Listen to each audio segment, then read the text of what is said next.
you made this happen with a poll on, Instagram. So I asked you if you want a beauty branding strategist to come on the podcast. And the universe and everything aligned because Rebecca reached out to me. And finally, after many hurdles, we have made this episode happen. And I wanted to have Rebecca on the podcast today because she is the founder of Sugar Branded Design Studio. She specializes in creating impactful brands within the beauty industry. And she has also a degree in business, which I love. Mhm. She has over 10 years experience in marketing and branding. And she's been able to help her clients achieve features such as in Vogue, Gracia, and Harper's Bazaar, as well as collaborate with brands such as Nike, Mac, and Navy Pro Tools. So with that, Rebecca, welcome to the podcast. Thank you so much. And you know what? I didn't realize that you had done a poll on your stories and asked, who they wanted on the podcast. So how weird is that I reached out to you and it just happened to be what your audience were looking for? Right? I know. I was like, wait, this is too many coincidences. So we're going to ask. And they were like, yes, please bring her onto the podcast. Hopefully I meet the expectations. Oh, I know you will. I totally know you will. So I wanted to start with a question that was probably in all of our minds. So I also have, a beauty business. I'm a bridal hairstylist. And, I know it's crossed in all of our audiences' mind, like they want to start their own beauty product business. But, Mhm. the reality is like, not all, we know we always see brand new like beauty businesses and beauty products coming out all the time, but many of them Mhm. do fail. They all don't make it to be able to have a sustainable business with that, or have a company that ends up like in Target or Ulta or Sephora or all these big companies, right? So my first question for you is, what is an effective process of someone with a beauty business? How can they start moving into starting a beauty product business in a way that is cost effective? Because most of us are going to be Mhm. self-funded, right? Yeah, yeah. So that is a great question. And it's such a broad question because I feel like it really depends on our own unique circumstances. So every business owner will have a different set of strengths that they have, whether that's like what they enjoy doing, what they're most talented at, what their assets are in terms of do they have a retail space already? Like, are they the owner of a salon or do they work from home? What sort of network do they have? What sort of audience do they have already? And what sort of influence do they have in the industry? And all of those things should be considered when you're thinking about how you want to go out launching your product and also why you want to launch your product. Because I think with products, the as business owners, it's not only the kind of revenue from product sales that is of benefit to us, but it's also establishing ourselves as an expert as well. I think a lot of people overlook launching products and kind of overlook the benefit that it can bring in terms of adding to your influence and establishing yourself as an expert in the industry. Because as consumers, if we put ourselves in the shoes of our consumers and of our clients, they're looking to work with someone and engage with somebody that is an expert at what they do. And who launches products? Experts tend to. If you think of really big names and big brands that you know of in the beauty industry, a lot of them do have a product line. Or if you go into Sephora or other kind of beauty drugstores, you will see that a lot of the names attached to these products that are selling well are kind of an expert in the industry quite often. So it's not only the revenue from products that we can benefit from, it's also the kind of branding benefit too and PR benefit.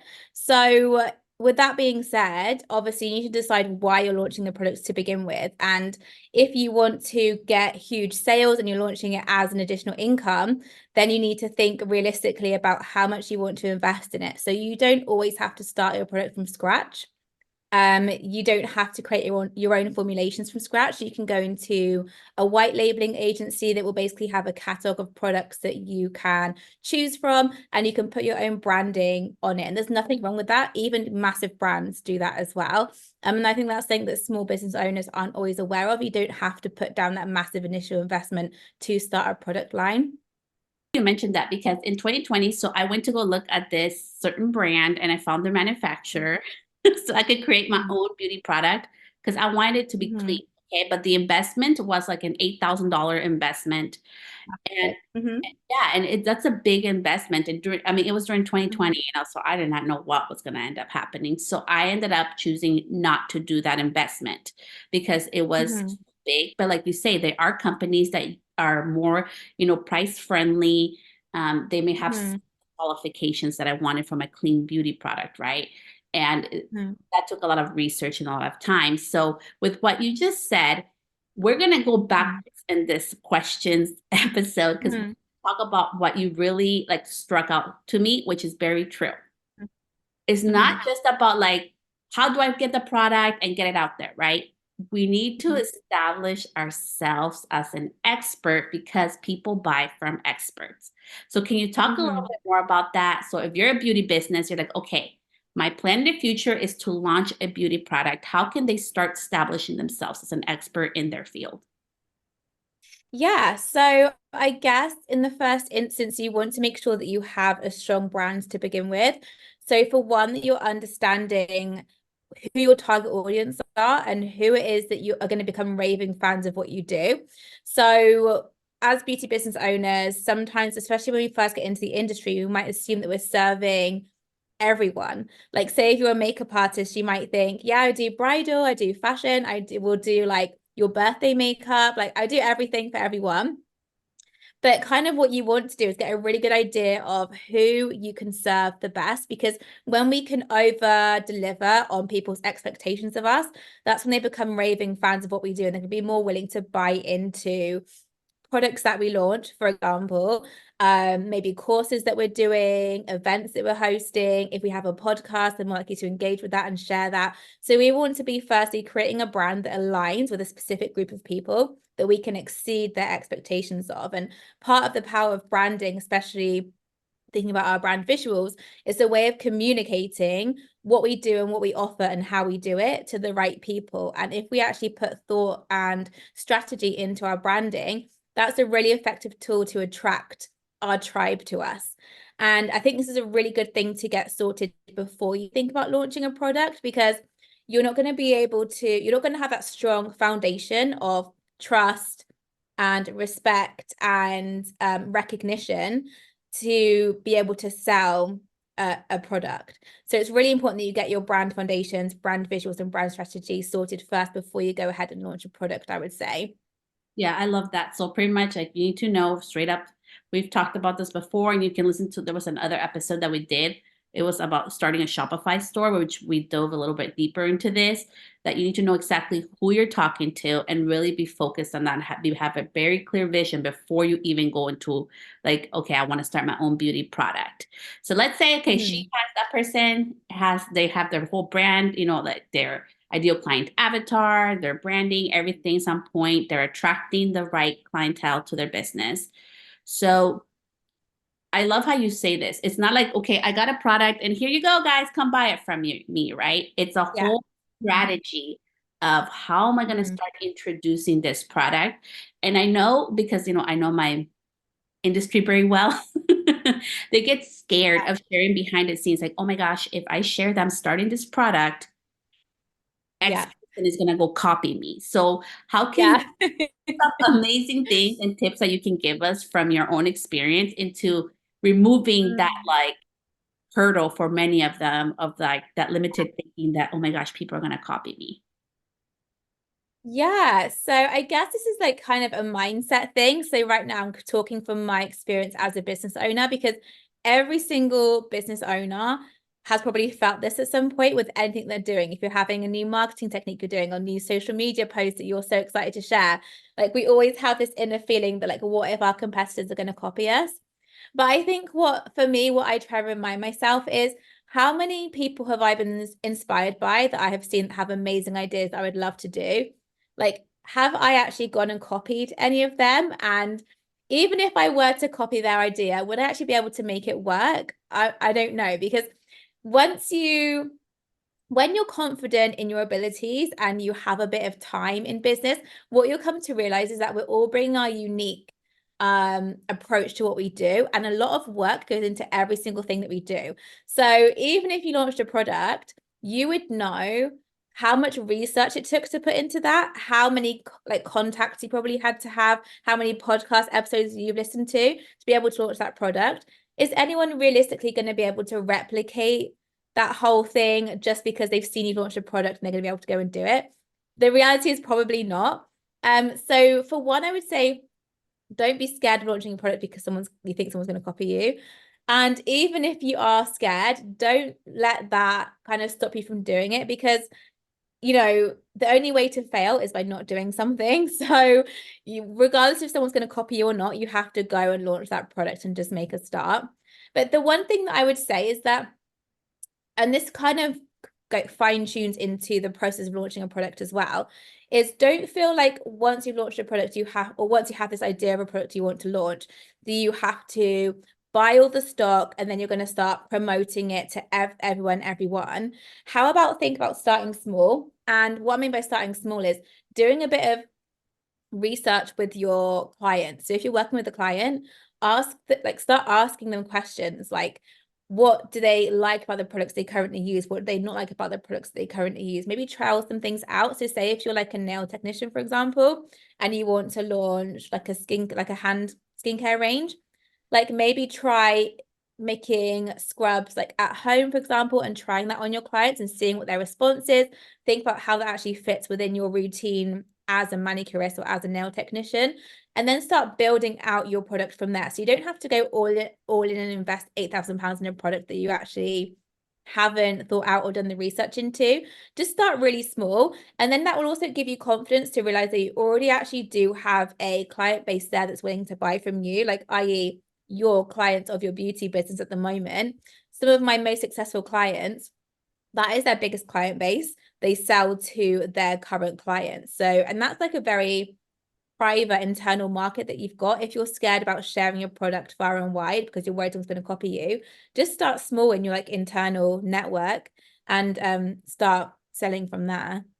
Yeah, I really love that. That's called product research. So you know you don't want to launch a beauty product. Maybe you start it at home, you're making your own product, or you order a sample from like a white label company, which is pretty much a company literally with a product that you want without no label. You can create your own label on it Yeah. and try it out on your Mhm. clients, which is awesome because you already have trust with your clients.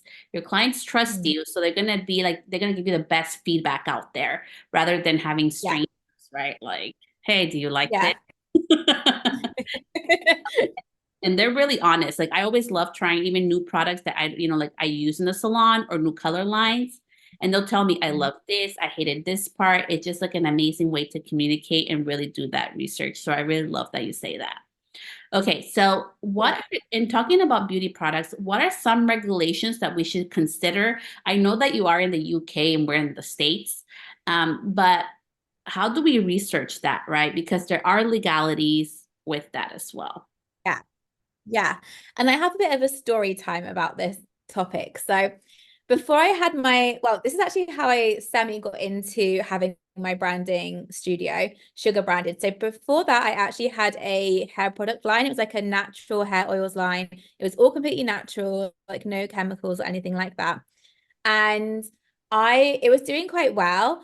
I was selling on Etsy, I was selling on my website, I had retailers that were selling it. And one day I got a letter from Trading Standards. I don't know if it's got these terms have the same names in the US because obviously like I'm in the UK, but I got a letter from Trading Standards saying that somebody had written to them and complained that like my hair oil had burnt their scalp and caused serious burns to their scalp. Yeah. So bearing in mind, this was maybe the best part of 10 years ago. So I was like only like a young girl, like just, like I was scared that like I had this serious letter. I was really worried. And obviously I was also worried for this potential customer who wanted to remain anonymous, because I kind of knew all of my customers really well and I obviously cared about the outcome they got. So not only was I worried about this legal thing that was going on, but I was also concerned about this customer as well. Anyway, it started becoming a little bit suspicious because they were kind of saying that A, it burnt the scalp, and B, they don't think that my product was registered on in the UK, and it might be the same in the States, you have to register all cosmetic products on like a registry. So it lists their ingredients, it lists the testing that you've got, it lists the registered business address and things like that. So they also said that it wasn't registered on there. And that kind of just rang alarm bells, because what sort of customer would even know that you have to register your business on this thing? So I started suspecting that it was maybe a competitor. And then thankfully, trading standards also thought it was a competitor. So after they started investigating, they kind of realized it was probably a competitor that was trying to kind of bring my business down. But the moral of the story is I had luckily done everything to the book. So I was insured. I had registered my business everywhere I needed to be registered. I tested everything properly. I had all my records. And luckily I did, because obviously as soon as that complaint came in, trading standards wanted to see that. And I think I just wanted to use that as a reminder that wherever you are, make sure that you are aware of the correct legalities and responsibilities that you have, because you just never know in business what's going to happen. Just because you're kind of a small business doesn't mean that people aren't going to come for you and put you in situations where you have to defend yourself. So make sure that you are aware of the legalities. So in the UK, and I'm pretty sure this is kind of probably standard across the world, you have to get correct testing, and usually this has to be done by a qualified professional, like a lab technician or a scientist or something like that in a lab. You can't do this at home. And that is to test the shelf life of the product, to certify that, test for any allergies and just general safety. So you probably need to get that done. Second is obviously being insured as well for the correct insurance for whatever product that you have. The other thing to consider is also trading standards in terms of advertising and product claims as well, and kind of copyright. So make sure that if you are advertising your product, that the claims that you're making of the benefits and what it does have been approved by whatever agency is in charge of that. So usually in the UK, I'm sure in the US, there is like a governing body that can help give you this advice. And they're usually really helpful. They have guides, an advice line, and things that you can follow to make sure that you are kind of meeting all of these tests. And that is one of the benefits of going to a white label agency, that they would have tested all of these products already. So you don't have to pay hundreds or thousands of dollars to get your products tested. They already will come with a testing certificate as well. Yeah. And I love that you mentioned that. That's why like it's so awesome and it's so much more cost effective just to have somebody just for so many reasons, right? Like even with me with my own business, even when I do like I give little chapsticks away when I do some events with my hit logo on it. Yeah. I don't make those Yeah. up. They're actually from Yeah. a company who is a white label company where I can literally put in the sticker because of legalities and hygiene and so many other factors that go into all of this. So thank you so much for mentioning that. And that's the part where we have to do our, you know, research. And also like I know there's lots of like professionals that can help us along with this. But yes, white label is like the cheapest probably way to do so and prevent things And like that is what I was going to say as well. You kind of touched on this earlier, but I think when a lot of people, they kind of, the process that people go through when they want to launch a product is they start thinking, okay, I have this product idea, I really want to launch it. Let me go and see how I can make this happen. And they kind of either end up like looking very briefly on Google at like labs and pharmacies that can make things, and they're just like, this looks really expensive and really difficult, and I don't have the capacity to do this, and they kind of give up on the idea.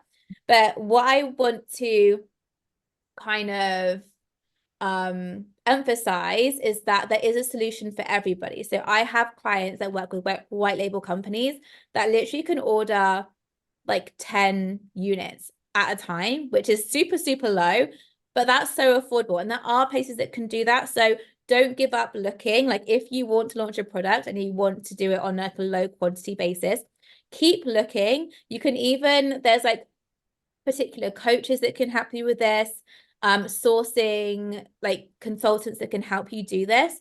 So reach out to them for their help and ask them for recommendations. Yeah, it is possible to do it on a small scale. So just don't give up on your idea and be put off by like all these scary things you might see on Google. Like just keep looking and you will find something that works for you. Yeah, and I found some really awesome companies. Some of them are based here in the States or LA or New York and super affordable. You can order a test, like to try it out. So I know it is possible. So now that Mhm. we figured that part out, I want to talk about the marketing strategy and branding because I'm going branding beyond the colors and the fonts and all that stuff, okay? How it looks. We're going really Mhm. like the feel of it, the behind the stories of how this product got created, right? And how would we market this in an efficient way? Because this is, I feel like just in my own experience from seeing so many people around me and peers trying to launch their own products, this is where a lot of like the make it or fail comes to. Mm. Yeah. Oh my goodness. There is just so much that I could say about this. I'm trying to like gather my thoughts into some sort of concise thing that's actually helpful. So I guess the first thing that I would say is I would recommend, so say you have your product in your hand, you're ready to start selling it, what are you going to do, right? So assuming that most people who are listening to this that want to launch a product already have a fully fledged business on the go that takes up a lot of their time, they're having to market that, they're having to do all the things, then you might have a family on the side. So what I would say, yeah, we know what that's like. So I Like, would say the first thing to do is to sit down, have like a CEO day for your product, right? Allocate a day to sit down and come up with a marketing and brand strategy plan. Because what you don't want to do is have your product sat on the on your shelf for years and you're not actually investing any time in shifting that stock. So, and it's not going to shift itself. So, you need to come up with some sort of action plan that you can start implementing. So, set aside a CEO day. And what I would say to do on this day is to list out how you can get those eyes on your product. So, some great ways to get visibility for your product is to do influencer marketing. So, and this is a whole topic that I could go into, but with influencer marketing, don't be afraid to ask for people to promote your product, but also be respectful. Like some people will be happy to take your product and promote it for free, but also just obviously be respectful of people's time. It's about building those relationships. So for me, and I don't know about you, Celeste, but I have people message me quite often saying, do you want to promote this product? I will send you this for free. But time is really valuable. And so you have to be respectful of people's time. Okay. So you might have to be prepared to pay people to promote your product. Or if you don't want to do that straight away, make sure you're building those relationships with the relevant people so that further down the line, maybe like 6 months to a year down the line, they're already engaged in you and they're willing to promote your product genuinely. And those genuine connections that you can build for your product are going to be so valuable because what we want, like I said before, is to create raving fans of our business that yes. are willing to promote it, review it, share it, tell their friends about it. And that comes from investing time in building those relationships. So think about influencer marketing, but don't just think about it in that we're going to give this to you for free so you can share a post about it. Think deeply about it. The other benefit of doing influencer marketing and actually paying people to do it and doing it a bit more officially is that you can kind of control the reward that you get from that experience. So if you're giving somebody a product for free, it is costing you time to ship that product and it's costing you the actual product cost as well. So you want to make sure you're getting something back. So if you actually pay someone to promote your product and set up some sort of contractual agreement, you can have control about what sort of content they might be taking, how much content they're taking, how long it should remain on their feed for, how often they should post about it on their stories. All those things you can come to an agreement with. So you might actually realize that it's more valuable to pay someone to promote your product than it is to ship out loads of free products that Yeah. no one's even kind of responding to. So influence marketing is great, but make sure you have a proper strategy when it comes to that. If you are busy business owners, you want to create an efficient marketing and brand strategy. So like I said, assuming you have all your visuals in place, you know who your target audience is and all of that good brand stuff, thinking about actually getting eyes on your business, you want to be able to show up on social media as much as possible in an effective and consistent way. So in order to do that, alongside running your other business, I would recommend having so I have this strategy that I call the 365 content strategy. And it's basically in a day, you can create and plan out a whole year's worth of content in just one day. So I would recommend doing this. I have Celeste, I'll send you like some resources for everyone that's listening of some sorts. They can kind of get an idea of what the strategy is, but it works so well. So you just need a day. And basically what it is you're going to create 30 pieces or 30 content ideas, and you're going to repeat them throughout the year. So you have 30 content ideas for January, you're going to repeat that in February, March, and April, and just tweak that as you go on. So instead of having to show up on social media every day and think of an idea on the spot, which is hard enough to do for one business, let alone two businesses, you already have a whole year's worth of content so you can show up every day without having to think about things to create, right? So because you said two businesses, so does that mean that somebody has to have two separate accounts, or you can just have it both because they're similar under one account? Yeah, so yeah, you can by all means have your product business on your like already beauty business account and kind of promote it with the same thing. But I guess my point was that you need to have different content strategies for both of them because they're not necessarily going to be the same. Mhm. Say, for example, if you are a say you're a hairstylist and you're launching a hairbrush, for example, your content for clients who want to book you for hair is going to be different to how you're going to need to sell your hairbrush product. Does that make sense? And kind of like, say if you're a nail technician and you want to launch a range of nail prep tools, for example, that's content to sell those nail prep tools is going to look different to people that are hiring you for manicures because it might be a different audience. Like maybe your nail prep tools are for professionals in the beauty industry, whereas obviously your nail technician services are for consumers, right, who want their nails done. So it's going to be different.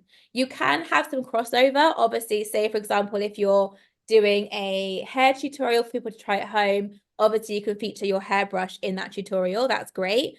But it is worthwhile thinking of them as two different business and brand concepts because also the marketing and the retail and sales channels will also be different as well.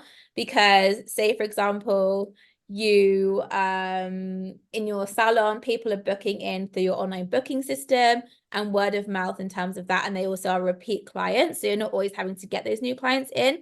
And that's your kind of sales channel for your hair salon business.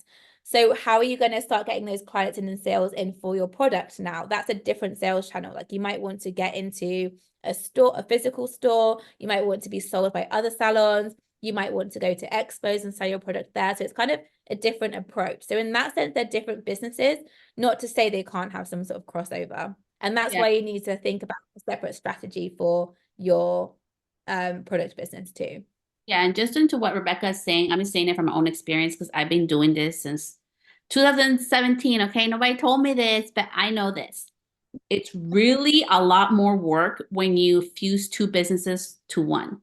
So I have Mm. my, I do like, the consumer and the business owner. And I do that within my own Mm. business. And it's taken a lot of work to be at that level. So it's been years in the making. So if you want to fast track it, that's why a lot of people just have one business for one person. And that's the easiest way to do it.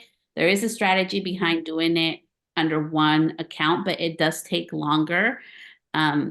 And also to what you were saying about influencers or like, hiring somebody to do content for you, because I do that for bigger brands all the time, is Mm. there is a contract. I know what they want. I know what's required of me to get the certain amount that we agree on. So also be very Yeah. mindful and respectful of that. Like I know sometimes people get mad at me because I won't do stuff for free, or come on, just let me talk to you, or let me take you out to coffee or to eat, or like get Yeah. on the phone with me, and I'm like, I love you and I have just lots of free resources on my podcast, but I can't go charge a huge company X amount of dollars and then give it all everybody else away for free. Like I'm devaluing myself as well. Mm-hmm. And at Yeah. the end of the day, those relationships are what's most valuable in business, I feel like. And Yeah. even if you don't see the rewards straight away and it feels like a long game, in a few months' time or a year's time, you're going to still see those rewards coming from building those relationships and being respectful. Yeah. One thing I wanted to touch on that you just said about having the two businesses or merging them into one. Another thing to consider is long-term goals of your business. So, for example, and I always say this to my clients, I say this to my clients who are hesitant to get a website and they want to have everything on Instagram or on social media. When you're thinking about the long game, imagine your brand or your product being featured in a magazine. Like a lot of my clients are in Vogue and Grazia and Harpers Bazaar. Imagine having your product featured in a magazine. Where are you going to send those people to if you just have your beauty business personal Instagram account and that's all you have to sell your product? You need to kind of create a standalone brand for your product, even if it's small for now, but definitely have the intention to have a standalone brand, because in the future, if you want to be in magazines or collaborate with big brands, they need to have some like an online presence separate to you. So just think about the long game of where you want your business to be. Yeah, and I think that's so true. Like even for me, like I've been in over 12 magazines now. And that's been all done organically, but I do have a separate like my website, and I always get complimented on that website. They're like, "Oh my gosh, Celeste, I love it." But it is a Yeah. separate essence of who I am, very specific, who I'm targeting, right? And it's separate and it brings everything cohesive at the same time. Like everything is intertwined. So I just really think it really Yeah. helps to build your presence and your business online. And you don't have to start Mhm. big. I literally started with like the simplest one page website. So we evolve over Yeah. time. Don't overwhelm yourself. Yeah. Yeah, and that's the other thing I would say as well is when you already have a business established that's relevant to your product. So say you are a salon owner and you want to launch a hair care range, for example, you're kind of like fortunate that you already have a semi decent income coming in order to reinvest into your business. I would say like don't feel pressure to go big as soon as you start. Like, don't feel like you have to invest thousands and thousands of dollars, like in whatever you're doing. Just start small and be realistic. And then as your revenue grows, reinvest that into your business. Like for me, as a brand specialist, I know how much my clients can spend on branding and packaging. And that's great when you have the investment there. But there are ways to kind of rein that cost back, do it a bit cheaper, just to test a product idea, and also for you just to start getting those sales, and you can reinvest that into the business. So just don't feel like you need to spend thousands of dollars to get started. Just start small and then reinvest as you grow. Like whether it's just where you mentioned that website, just DIY it for now. Or like for me, I have my clients, and also sometimes my clients don't have a big budget, they book it with me for a consultation. So now there's amazing tools like Canva and Squarespace or Wix where you can create your own things. And like for me, my clients might do that and then they book in for me like for an hour or a day, and we go through things together to give it that more professional touch. So there are ways of doing things on a budget if you don't want to kind of invest thousands straight away. Yeah, and I love that. So what we learned today is that you can start small, grab like, buy a little tester and test it out with your clients, see how they like the product. You don't have to invest thousands of dollars into this. Make sure that you have a strong brand, you know who you're talking to, who you're targeting. And we all start small and we reinvest that money back into our business. So we're down to our last 4 minutes. This went by so fast. I'm so sad. I know. It was amazing. So I want to just end this with being a minority women in business. What are some Mhm. of the obstacles that you see within that? Because the reality is it is different and it is a little bit harder. And I will admit to that, Mhm. being bilingual and having like my bilingual audience, it has been a lot of work to where we're Mhm. at today. So I would just love your perspective Yeah. to that. Yeah. So I guess it's interesting because obviously you're in the States, I'm in the UK, and I wonder if there is a cultural difference into like our experiences. But I would say in general that I'm sure there have been barriers, because I'm sure there's probably been times when I've gone for an opportunity or I could have got a potential client and maybe they have overlooked me because I don't look like them, or they make assumptions and have prejudice against because of how I look. I'm sure that's happened. But for me, I would also say on the flip side and on a positive note is that I feel like there's also a sense of like community, and it's like a niche club that you have. Like I don't know for you, Seth, but for me, I end up actually having a lot of brown clients, like a lot of ethnic minority clients, which I love. And I think feel like we naturally gravitate towards each other because of that connection, and you feel kind of safe in a sense of respect where you know that you're going to be not judged, not discriminated when you work with somebody that you feel like might be from a similar background as you. For me, I feel like that's been my experience, which has been really interesting. But I'm sure there have been times when I have been passed up for opportunities because of how I look. Um, so I'm yeah, I mean, what has it been like for you? Like, have you experienced any direct like, For me, yeah, it's been hard. Like I remember when I was an assistant, people were like, "Oh, she's just the assistant. Treat me like shit." Like it happens. yeah, The reality of it. yeah, But also, it has been so beautiful because I embrace who I am. Although I'm a hairstylist, I don't yeah. always look like this. Today, I did my hair, my makeup. Most of the time, I look like a little. Especially for me. That's for you. Most of the time, I look like a gremlin, and I just like I'm bilingual. I throw in my Spanish and English, and people have just learned to Yeah, adopt. And I've learned that I have attracted this cultural backgrounds of all kinds of different backgrounds and differences. Like we're able yeah. to work together, and I think it's so beautiful to just like embrace who you are and that it's okay to be different. Not everybody's going to understand it, but I just love how right now the industry is switching to really truly be inclusive of our differences because we all are different, and that's the reality of things. Mm. And there's beauty And within. that is one of the blessings for sure of having your own business and being a business owner is you attract people that actually connect with you and actually love you for who you are and appreciate these things. And vice versa. You have clients who you love for their own differences, whatever they might be as well. And I think that's amazing when you create your own career.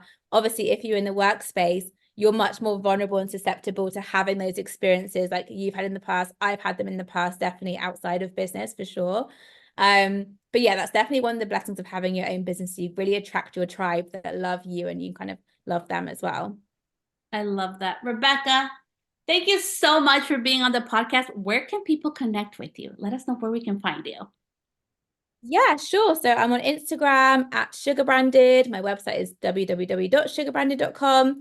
Yeah, just DM me. They're always open. I love to chat on there. Okay, thank you so much for being on the podcast. I really, really appreciate you.